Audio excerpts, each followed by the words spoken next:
Anyway, so every week we meet here on Thursday nights to talk about things hopefully that are important to you, or at least interesting to you.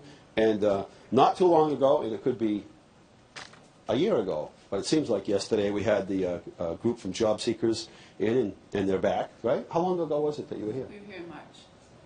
See? Just a couple of weeks ago. Yeah. See, if you just say 2 weeks ago, that covers everything. Or a little while ago, covers everything. So we learned a lot about what Job Seekers did. Anyway, since I'm running out of voice, I'll let you all introduce yourselves while I clear my throat and drink some water. Okay. Start with you. I'm Rachelle Lappinen, and I'm one of the facilitators. I run the group, and I get speakers every week. And in addition to that, I am a career advisor as well. Hi, I'm Kapil, and I am a beneficiary of the group. I actually benefit from what Rachel organizes, Right. but I also contribute to the group. We take turns facilitating when she's away. Oh, So- wow. You guys got hierarchy. Absolutely. So that gives them people a chance to work on their speaking abilities and improve. Organizational abilities, yeah. Oh, I'm on like 87th class there. Thank you. My name is Julie Barrows. Hi, and- Julie. Hi, nice to meet you. Take it. And I've been attending the group for 6 months, and I'm the most recent success story. So I just started a new job this week as a result of networking in the group. Wow, that's exciting. Hi, my name is Janelle Hebert, and I am a local attorney, but I'm looking to switch careers and to find something else. Have I got a job for you?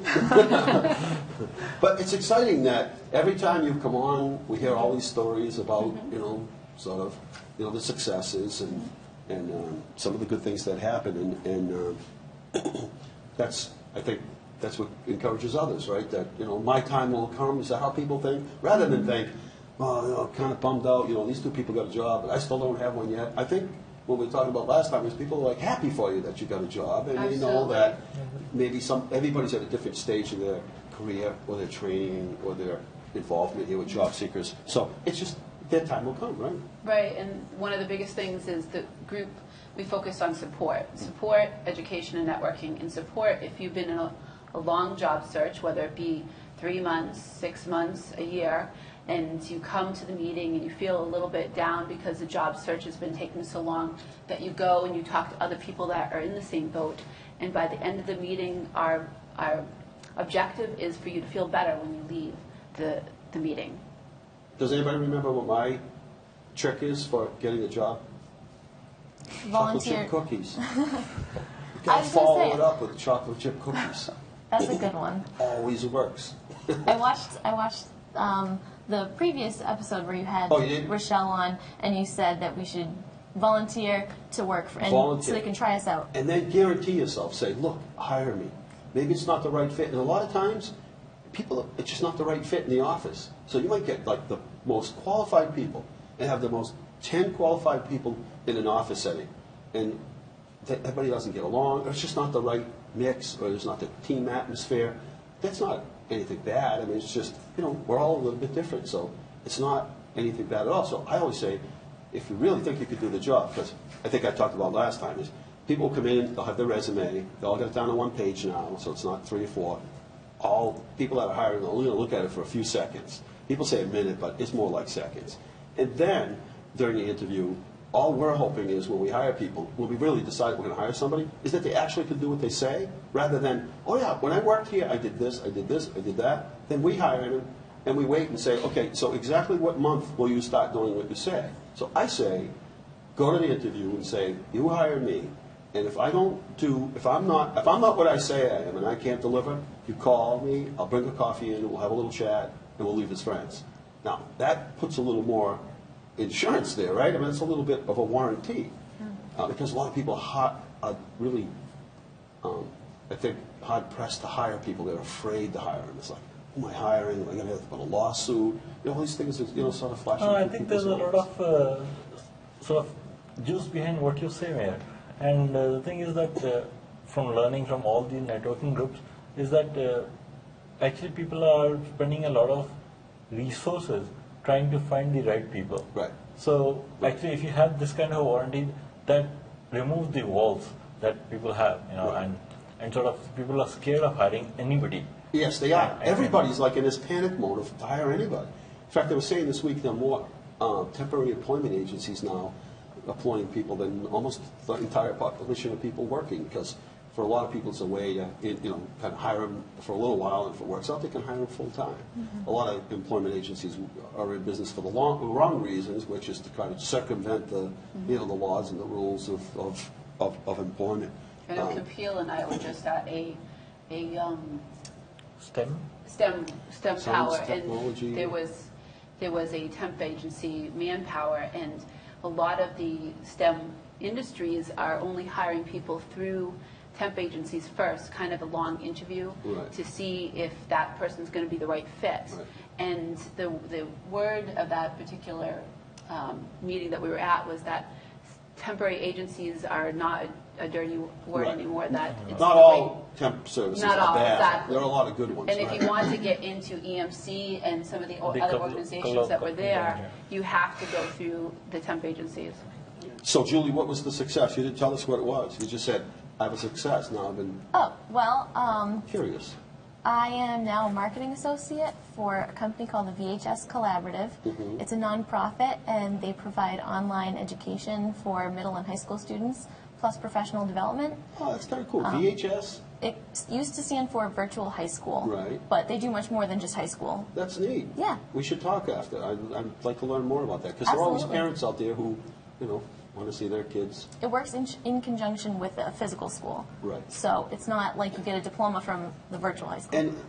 And that's really where education. I don't want to take up all your time, but that's really where education has to go, because even if you're watching a half-hour show, during the show they put a website or something underneath it, because let's say they're talking about kangaroos. They can only talk about kangaroos for a half hour and then they got to go. But there's probably so much more information that you could learn from it, right? And so if you're a student and you really like a particular subject, or maybe you're struggling, and to be able to leave the classroom after the teacher's done their part and worked really hard to get, and let's say, like a lot of kids, I remember, I don't know what it is, but kids are fascinated with dinosaurs. So the teacher can't spend, 12 months a year on dinosaurs. They have to kind of take a break and move on to something else. But now the kid has the opportunity, I assume, through like VHS or something, to be able to learn Yeah, more about. they offer classes that, like, you can, if you're really interested, you think you want to do it as a college major, but your school doesn't offer it, you can take oceanography, Right. zoology, that's perfect. things like that. Because not every school system, and I know people say, oh, you got to check out the school system, you should be like them, they're really good. And then I find out that at Leominster High, in our AP courses, we're teaching courses that they're not. But maybe they are teaching Chinese. We're not, maybe, but here's a way that maybe you can take Chinese. It's really hard for a school to teach everything, Right. and all the students are different, so they want to learn All different right, things. so you and I are going to talk Yeah. as the marketing director. And Janelle, you just said, hey, I got my law degree, I passed the bar. Yeah, over 10 years ago, and I've Yeah. been working for That's a 10 big years. accomplishment. Just to do that is a big accomplishment. So, in the ideal world, as you lay down at night and say, okay, I've already done that, and I'm, got kids and doing all that fun stuff, what would be the next thing that I would want to do if you could? Well, that's one of the things that I went to the Job Seeker group for is, and when I went, I really found that they had these exceptional speakers, and a lot of the speakers, they come and they volunteer their time, and the topics are just amazing. And one speaker I found, I really liked her, and I went on her website, and I found that she was a job coach, and she offered a class, basically, what do you want to be when you grow up? Yeah. And I just finished taking that class, And? well, I still don't know, but one thing, I've narrowed it down to maybe, 5 or 6 things, but one thing I thought would coordinate my skills with my desires is working in an assisted living facility, maybe being an activity coordinator. Cool. You decorate for the holidays, you work with the elderly people, you do activities, you bring in, And my son did projects. that, and he was one of the most rewarding things that he's ever done. And how I found out about it was I went to volunteer in one of the nursing homes, and I thought this would be great to volunteer, and then I found out they actually have somebody who was paid to do this. Right, like I paid to have fun. Yes, I thought I could get paid to do what I was going to volunteer for free to do, so, and I started volunteering, so. And those activities help to stimulate some of the residents' minds. It keeps them busy, and you get the positive feedback from them. Yeah. I just want to make sure before we cut out, LeominsterJobSeekers.com, Facebook.com/LeominsterJobSeekers. And Tuesdays you meet at 9:30 to 11:30 at the small community room at the Leominster Public Library, and then it's usually an hour, right? I'm pretty sure you stick right to that hour, right? No, it's 2 hours. 2 hours. Basically, we start. I'm sorry, with, 9:30 to 11:30. Yes, Wow, 2 9:30 hours. to 11:30. We start out with letting everybody introduce themselves. Then we have a speaker, and people take turns facilitating to get a chance to facilitate. We have guest speakers that recently spoke on green careers. I just actually presented on online personal branding, and next week we have some Ethan Becker, who's going to be talking about interviewing with confidence. Yeah. Yes, that's the other part. Look like you're interested. Know something about the company. You can't imagine how many times we interview people and they know nothing about the city. The web will tell you everything. In 5 minutes, you can sound like you've lived here your whole life. And people come in and they're like, they don't know anything about the city. I'm like, why would we want to hire you? You didn't even take the initiative to find out about the company that you work, the people that you are, how big they are, nothing. So, hey, thank you all for coming on. We'll have you on again. Periodically get on. Sure. And did you pick up any new members last time when you were on? Yes. Good. I've been advertising it through here and through the library does press releases, and I advertise it through social media. How many members do you have right now? We have 60 on our listserv, but we have about 20 to 25 that regularly come. Hey, that's good. Perfect. Well, good luck to all of you. Thank you.